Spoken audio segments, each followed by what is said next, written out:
नमस्कार दोस्तों, आपका बहुत बहुत स्वागत है हमारे YouTube चैनल पर। रावण के जन्म की कथा। जब श्री राम अयोध्या में राज्य करने लगे तब एक दिन समस्त ऋषि मुनि श्री रघुनाथ जी का अभिनंदन करने के लिए अयोध्यापुरी में आए। श्री रामचंद्र जी ने उन सबका यथोचित सत्कार किया। वार्तालाप करते हुए अगस्त्य मुनि कहने लगे, युद्ध में आपने जो रावण का संहार किया वह कोई बड़ी बात नहीं है, परंतु द्वंद्व युद्ध में लक्ष्मण के द्वारा इंद्रजित का वध सबसे अधिक आश्चर्य की बात है। यह मायावी राक्षस युद्ध में सब प्राणियों के लिए अवध्य था। उनकी बात सुनकर रामचंद्र जी को बड़ा आश्चर्य हुआ। वे बोले, मुनिवर, रावण और कुंभकर्ण भी तो महान पराक्रमी थे, फिर आप केवल इंद्रजित मेघनाद की ही इतनी प्रशंसा क्यों करते हैं? महोदर प्रहस्त, विरूपाक्ष भी कम वीर न थे। इस पर अगस्त्य मुनि बोले, इस प्रश्न का उत्तर देने से पहले मैं तुम्हें रावण के जन्म, वर प्राप्ति आदि का विवरण सुनाता हूँ। ब्रह्मा जी के पुलस्त्य नामक पुत्र हुए थे जो उन्हीं के समान तेजस्वी और गुणवान थे।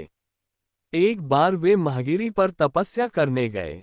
वह स्थान अत्यंत रमणीक था, इसलिए ऋषियों, नागों, राजर्षियों आदि की कन्याएं वहां क्रीड़ा करने आ जाती थीं। इससे उनकी तपस्या में विघ्न पड़ता था। उन्होंने उन्हें वहां आने से मना किया। जब वे नहीं मानी तो उन्होंने शाप दे दिया कि कल से जो लड़की यहां मुझे दिखाई देगी वह गर्भवती हो जाएगी। शेष सब कन्याओं ने तो वहां आना बंद कर दिया, परंतु राजर्षि तृणबिंदु की कन्या शाप की बात से अनजान होने के कारण उस आश्रम में आ गई और महर्षि के दृष्टि पड़ते ही गर्भवती हो गई।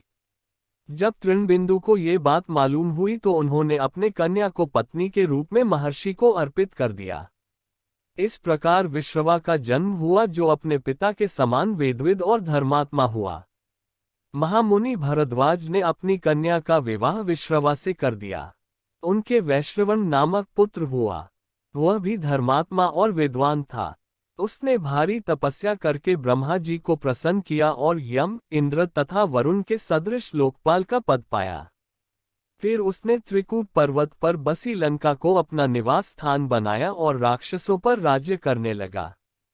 श्री राम ने आश्चर्य से पूछा, तो क्या कुबेर और रावण से भी पहले लंका में मांसभक्षी राक्षस रहते थे? फिर उनका पूर्वज कौन था? ये सुनने के लिए मुझे कौतूहल हो रहा है। तब अगस्त्य जी बोले, पूर्व काल में ब्रह्मा जी ने अनेक जल जंतु बनाए और उनसे समुद्र के जल की रक्षा करने के लिए कहा। तब उन जंतुओं में से कुछ बोले कि हम इसका रक्षण रक्षा करेंगे और कुछ ने कहा कि हम इसका यक्षण पूजा करेंगे।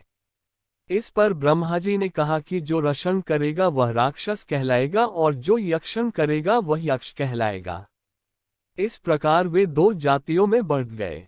राक्षसों में हेती और प्रहेती दो भाई थे। प्रहेती तपस्या करने चला गया, परंतु हेती ने भया से विवाह किया जिससे उसके विद्युतकेश नामक पुत्र उत्पन्न हुआ। विद्युतकेश के सुकेश नामक पराक्रमी पुत्र हुआ। सुकेश के माल्यवान, सुमाली और माली नामक तीन पुत्र हुए। तीनों ने ब्रह्मा जी की तपस्या करके यह वरदान प्राप्त कर लिए कि हम लोगों का प्रेम अटूट हो और हमें कोई पराजित न कर सके। वर पाकर वे निर्भय हो गए और सुरों, असुरों को सताने लगे। उन्होंने विश्वकर्मा से एक अत्यंत सुंदर नगर बनाने के लिए कहा। इस पर विश्वकर्मा ने उन्हें लंकापुरी का पता बताकर भेज दिया। वहां वे बड़े आनंद के साथ रहने लगे। माल्यवान के वज्रमुष्टि, विरूपाक्ष, दुर्मुख, सुप्ताघ्न, यज्ञकोप, मत और उन्मत्त नामक 7 पुत्र हुए। सुमाली के प्रहस्त्र, अकंपन, विकट, कालिकामुक, धूम्राक्ष, दंड, सुपार्श्व, सहनादि, प्रधस एवं भारकर्ण नाम के 10 पुत्र हुए। माली के अनल, अनिल, हर और संपाति नामक 4 पुत्र हुए। ये सब बलवान और दुष्ट प्रकृति होने के कारण ऋषि मुनियों को कष्ट दिया करते थे। उनके कष्टों से दुखी होकर ऋषि मुनिगण जब भगवान विष्णु की शरण में गए तो उन्होंने आश्वासन दिया कि हे ऋषियों, मैं इन दुष्टों का अवश्य ही नाश करूंगा।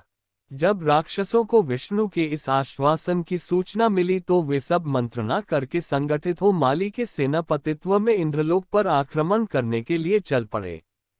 समाचार पाकर भगवान विष्णु ने अपने अस्त्र शस्त्र संभाले और राक्षसों का संहार करने लगे।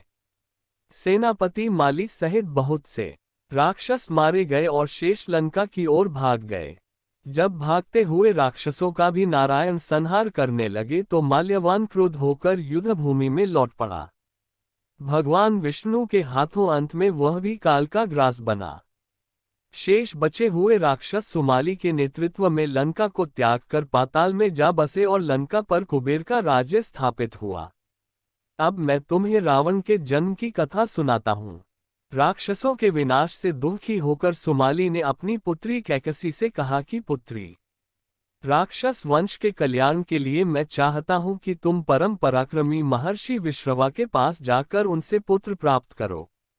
वही पुत्र हम राक्षसों की देवताओं से रक्षा कर सकता है। दोस्तों, आपको अगर पसंद आया तो सब्सक्राइब प्लीज।